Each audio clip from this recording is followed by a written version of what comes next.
In April 1994, South Africa was on the cusp of a rebirth.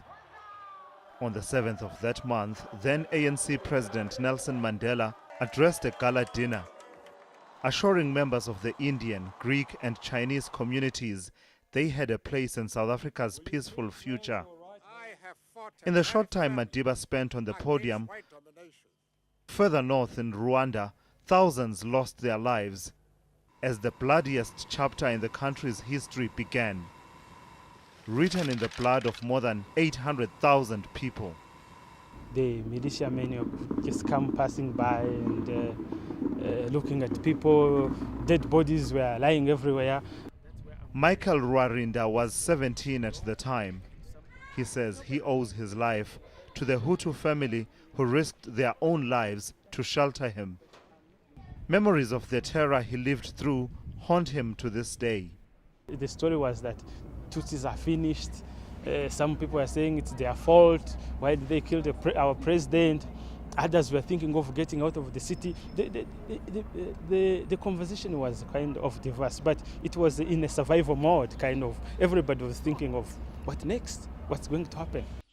The mass slaughter was ignited by the killing of former Rwandan President Juvenal Habyarimana.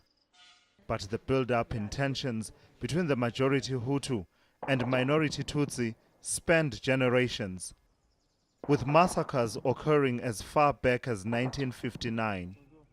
At that moment, you have some of the Hutus, some of the Tutsis that run away following the 1959 revolt, trying to come back, trying to stage attacks.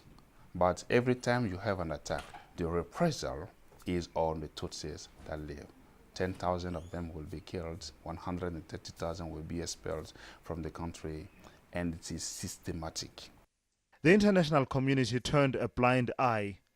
No world power was prepared to intervene.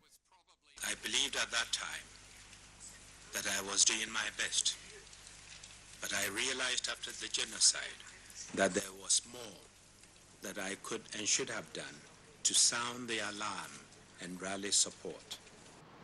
The 20th anniversary of the genocide comes as Rwanda is in the spotlight once again. President Paul Kagame, the man credited with ending the 1994 genocide, faces claims of autocratic rule, with his opponents jailed, exiled, or dead. Thula Sizwe Simelane, Johannesburg. Know more about your world. eNCA.com.